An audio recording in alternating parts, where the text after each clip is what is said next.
¿Cómo están, amigos? Soy José Ignacio Beteta en una nueva edición de tu programa, nuestro programa A Fondo, donde, como saben, conversamos de una manera libre, humana, cordial, con líderes, digamos, de la ciencia, de la política, de la academia, sobre temas relevantes para el desarrollo del país. Hoy nos acompaña Liliana Calderón, una abogada que yo conozco, que es súper capa en su tema.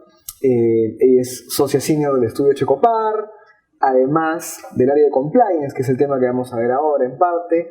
El estudio Checopar está asociado a Baker McKenzie International, que es también un bufete de abogados importante, y me quedaría un poco corto leyendo varias cosas, pero es presidente del Comité de Prevención de Lavado de Activos de la World Compliance Association, es profesor del curso de Derecho Penal Económico y Delitos Ambientales de la Universidad Científica del Sur, profesor del curso de Responsabilidad Autónoma de las Personas Jurídicas del Centro de Educación Continua de la Católica, y tiene una maestría en Ley Comparada, en Comparative Law, digamos, ¿no? Por la Universidad de Western California.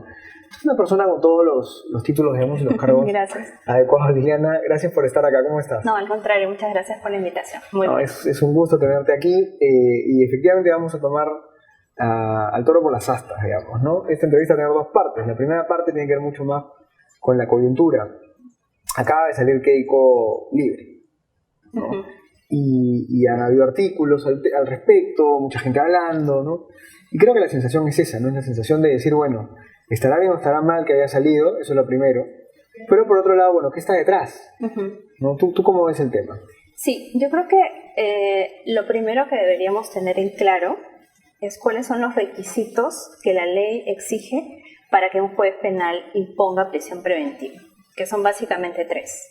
Que la pena sea superior a 4 años, que estos casos por lavado de activos claramente lo superan, que existan suficientes indicios que vinculen al autor del delito con los hechos investigados, que pareciera que hay por lo menos algunos indicios, y en tercer lugar, que es el elemento crucial, el peligro procesal. ¿Qué significa eso? Que la persona investigada se pueda fugar y genere alguna maniobra para obstruir la justicia. Entonces, ese es el elemento central, y eso se debe a que el juez tiene que probar, o en todo caso el fiscal tiene que probar que efectivamente la persona va a fugarse del país o va a obstruir la justicia, más allá de los otros 2 elementos. Entonces yo creo que ese es el primer punto de discusión, y siempre es el punto que genera mayor polémica en ese tipo de casos. De acuerdo, yo recuerdo que conversando sobre el tema contigo también, tú mencionabas que en el Perú, entonces en un momento se dijo que la prisión preventiva era algo que estaba como sobreutilizado, ¿no? Sin embargo, vimos 2 cosas, que no era tanto así, y que por otro lado muchas veces los que no eran visibles eran más bien la gente que estaba abajo. Claro. ¿No? Háblanos un poquito de eso. Sí, efectivamente. Lo que sucede es que las estadísticas de los últimos años nos dicen que la aplicación de la prisión preventiva, contrario a lo que se piensa, ha disminuido en los últimos años. Interesante. Y no es que haya aumentado. Quizá la sensación es que ha aumentado por los casos emblemáticos, llamémoslos así, ¿no? Porque se tratan de políticos, se tratan de sectores de pronto empresariales o sectores que tienen un impacto importante en la economía de nuestro país. Entonces yo creo que por eso es que la sensación es de que se están aplicando de repente desmedidamente, que hay un índice muy alto, etcétera, pero eso no es tan cierto, ¿no? De acuerdo. Y digamos que más bien en los años anteriores sí hubo un incremento importante, pero para otros delitos que no son los clásicos delitos de cuello blanco, sino más bien los delitos contra el patrimonio, ¿no? Como robo agravado, de pronto podemos también hablar de narcotráfico, abuso sexual, abuso sexual, etc. De acuerdo, sí, pues sí, yo creo que es importante enseñarle, entre comillas, un poco a la gente que la prisión preventiva se aplica a todo el mundo, y que los que no son tan visibles son los que están abajo, ¿no? Y que con ellos también la justicia tiene que ser respetar lo que se conoce como el debido proceso, que finalmente es darle a la persona que está siendo juzgada su lugar como persona humana. Exacto. Entonces, atención también a la gente pobre, digamos, ¿no? A esos que a veces están en prisión preventiva y se quedan ahí un montón de tiempo, y que también sufren las consecuencias de la carga procesal, etcétera. Volviendo un poco al tema de Keiko y entrando en la parte del fondo, ¿no? Hay gente que se pregunta por qué es que todavía no se ha hecho la acusación formal, ¿no? Y por lo tanto, la duda es, bueno, les faltarán pruebas, no encuentran la tipificación adecuada, en verdad eso no era delito, y se empiezan a armar muchas bolas. Explícanos un poco eso. Claro. Ahora, más allá de la prisión preventiva, ya para dar el salto a la acusación fiscal, lo que implican son otros elementos, otros requisitos, ¿no? Claro. La acusación fiscal implica que tú ya hayas determinado claramente a los autores y cómplices del delito, De acuerdo. a los delitos por los cuales vas a acusar, pero ya vas a aterrizar de manera más concreta a los elementos probatorios, a las pruebas que el fiscal va a presentar para que sean debatidas en el juicio oral. Entonces, estamos hablando de un estadio mayor y de un nivel probatorio mayor, a diferencia de la prisión preventiva, ¿no? Que no necesitas todas estas cosas todavía como para poder pedirla o para que el juez te la imponga. Entonces, una razón podría ser que no se han reunido todavía todos los elementos de convicción necesarios que se van a debatir.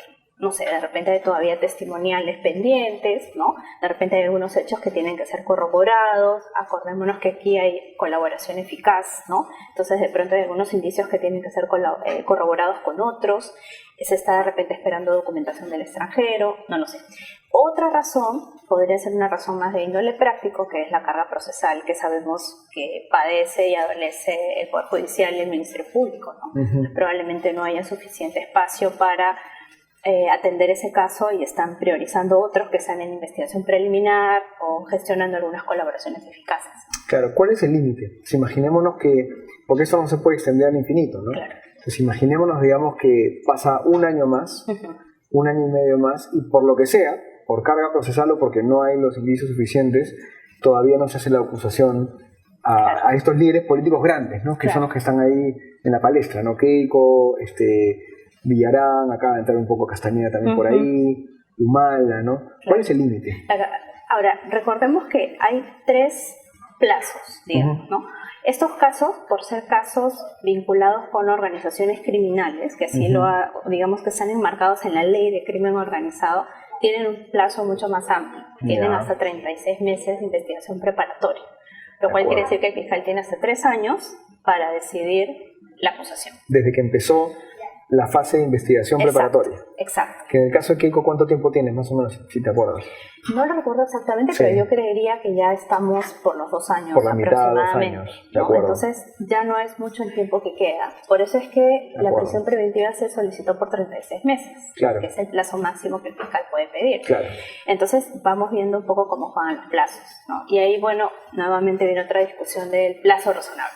Oye, ¿es razonable que tú estés 3 años sufriendo prisión preventiva versus priorizar de pronto la libertad, o en todo caso, como tú dices, por qué no acusar? En fin, se generan ya otros temas alrededor. De acuerdo, ¿no? Temas que además a la ciudadanía, y lo conversamos antes de la entrevista, le interesan porque finalmente, que es lo que te comentaba, y sí te pido tu opinión al respecto, ¿no? Porque hay un balance, digamos, entre el anhelo de justicia, que es un anhelo totalmente válido, y el anhelo de que nuestra clase política, entre comillas, pague por lo que ha hecho. Aunque suene muy burdo, pero es así, ¿no? La población piensa así. Piensa, ellos deben haber hecho cosas malas o las han hecho. Quisiéramos que paguen por eso, ¿no? Pero también es cierto que cuando la ley no te ayuda, porque no existían los elementos legales, ¿no es cierto? Los códigos, las tipificaciones, etcétera, hay un momento en el cual ya tienes que priorizar, pues, digamos, la posibilidad de que te reconcilies, digamos, con tu Estado, con tu sociedad civil, asumiendo que va a ser complicado que estas personas paguen supuestamente por lo que se han hecho o está en duda, no sé, ¿no? Claro. Sí, hay un fin social que creo que la justicia también debe responder a eso, ¿no? ¿Tú qué opinas? Sí, definitivamente, pero yo creo que estrictamente el juez penal tiene que resolver conforme a ley, ¿no? Porque además vivimos en un estado democrático, de derecho, entonces se tiene que respetar por encima, creo yo, de pronto de los anhelos, la justicia que puede existir, la ley, el respeto restricto a la ley. Y yo creo que pasa por que justamente efectivamente se comprueben si estos 3 requisitos se dan o no se dan en los casos. Y como te decía al inicio, más allá de los elementos de convicción o de la pena que superen los 4 años, si efectivamente hay o no un peligro procesal en el caso en específico, ¿no? Y ya la Corte Suprema tiene muchas sentencias al respecto. Y yo creo que esa es la tarea más complicada para un juez, determinar si efectivamente una persona se va a fugar o va a obstruir la justicia.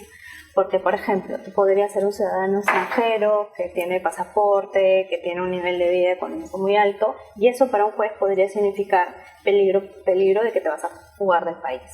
De pronto para otro juez no. Entonces yo creo que ahí viene también el problema de no tener claridad o no tener un estándar parecido de cómo los jueces se pronuncian al respecto. O sea, hay un poco de incertidumbre también al respecto. Sí, bueno, es que nuestra ley, tú me corriges, no es esta ley anglosajona, digamos, que toma la jurisprudencia de una manera más vinculante. Exacto, no lo hay y entonces justamente se analiza caso por caso. Pero yo creo que ahí podría ser el primer punto de generar mayor predictibilidad para la ciudadanía. De acuerdo. Entonces vamos a esperar, digamos, a que esa situación se aclare. Yo creo que por tres razones. Primero, porque efectivamente hay corruptos. Sí, claro. Y yo creo que el mensaje para los corruptos tiene que ser: no te puedes escapar ni te puedes salvar si has hecho las cosas mal. Claro. Pero lo segundo también es que no podemos vivir en una etapa eterna de tratar de culpar o de mantener esta indignación aguantada, ¿no? Mantener a una persona siempre en sospecha de que es culpable también es, digamos, abusar de su derecho, digamos, a ser declarada inocente. O sea, con lo que tú decías, ¿no? Claro. Que de una vez se declare si es culpable o no lo es. Claro, por eso existe esta garantía que es el plazo razonable del debido proceso. Aunque no te pueden investigar al infinito, sino que tiene que haber un plazo en el cual se te investigue y es el plazo en el cual el Ministerio Público tiene que probar que efectivamente tienes algún nivel de responsabilidad. Y si en ese plazo no lo pudo hacer, lamentablemente la decisión que tiene que tomar es no formular acusación o en todo caso no formular no sé, el requerimiento que fuere o no ir a juicio oral o llegado su momento no condenarte. Y una pregunta, y esta consolidación de todos los casos, porque finalmente lo que hizo José Domingo Pérez fue consolidar, ¿no? Y asumir varios casos, en el caso de Keiko en concreto. Eso, digamos, en el hipotético de que ella salga inocente, salga libre, digamos, porque no se reúnen las pruebas o por lo que sea, eso la favorece de tal manera que en el futuro ya no se le puedan reabrir de nuevo investigaciones y cosas pendientes. O sea, ¿cómo funciona la ley en ese sentido? Con cualquiera, ¿no? Claro. Con Keiko y con los demás. Claro, ahí tenemos dos cosas. Uno es lo que se denomina la cosa decidida. ¿Y eso qué significa? Que cuando el Ministerio Público te investiga, por ejemplo, a nivel preliminar y no encuentra ningún indicio que te vincule con los hechos, lo que hace es archivar el caso. Y eso se llama cosa decidida. Sin embargo, si en el futuro apareciese alguna prueba, imagínate un testimonio, lo que fuere, se puede reabrir el caso. ¿Cuánto con tiempo? una prueba nueva. No existe un límite de plazo en o sea, el tiempo. 15 años después podría ser reabierto. Siempre y cuando no haya prescrito el caso. Tienes razón. Eso va a depender del delito en concreto. Tienes razón, que normalmente es la pena máxima más la mitad de la pena. Entonces, si no aparece ningún indicio en ese tiempo, o si apareciese, pongámonos en ese supuesto, sí se puede reabrir el caso. ¿Y prescribe el caso desde que te empiezan a investigar? Desde que ocurren los hechos. Desde la fecha en la que ocurren los hechos. Ah, caramba. O sea, imaginémonos que esto fue 2010, lo de Keiko. Entonces, ¿cuál es la pena máxima para el delito de imagínate que fueran 10 años. 10 años. Suponte que fueran 10 años, le 15. sumas 5, serían 15. Pues ahorita ya habrían pasado 9, digamos, claro. O sea, después del 2026, una Keiko, un Humala, estos señores que han hecho las cosas en 2009, 2010, 2011, si es que no son encontrados culpables, probablemente ya no podrían ser nuevamente investigados. Exacto. Ahora, el otro concepto es la cosa juzgada. ¿Qué quiere decir? Que te investigaron, fuiste a juicio oral, te declararon inocente. De acuerdo. ¿No es cierto? Se confirma la sentencia en segunda instancia y eso se llama cosa juzgada. Quiere decir que ya no te pueden volver a acusar por los mismos hechos. O sea, el fiscal sí tuvo los elementos para acusarte, te fuiste a un juicio y en el juicio se te declaró inocente. Exacto, ya no podrías, ya no se podría reabrir. Ahí ya no se puede reabrir. No. Interesante. Salvo que tú hayas sido condenado en ese juicio y apareciese alguna prueba que te puede declarar inocente, ahí sí se puede reabrir el caso, pero a favor. A favor. Sí, no para condenarte. A favor. Exacto. Interesantísimo. Entonces, más o menos esos son los niveles que existen. Sí, y esto hay que saberlo bien, ¿saben por qué? Porque hoy otra vez no por personalizar el caso en Keiko, en Humala, sino por uno mismo. Porque finalmente, bueno, esperemos que ninguno de nosotros tenga un problema penal, ¿no? Pero en el caso de que tuvieras algo o alguien a tu lado o personas relacionadas a ti o candidatos, lo que sea, siempre es bueno saber, digamos, cuáles son los derechos que tienes también y finalmente las responsabilidades y cómo las tienes que pagar, ¿no? Bueno, Liana, muchas gracias por esta primera entrevista. Al contrario, Va en gracias. una segunda parte. Esta ha sido muy interesante y te agradezco por estar acá y espero que todos los que han visto este programa puedan aprender y entender un poco más la coyuntura de una manera más técnica, ¿no? Con más evidencia, un poco más profunda, para no dejarnos llevar por las pasiones, por los odios, ¿no? Y por los sesgos. Entonces, a ustedes muchas gracias por estar con nosotros también en esta edición de A Fondo y nos vemos en la siguiente, en la próxima. Muchas gracias. Gracias.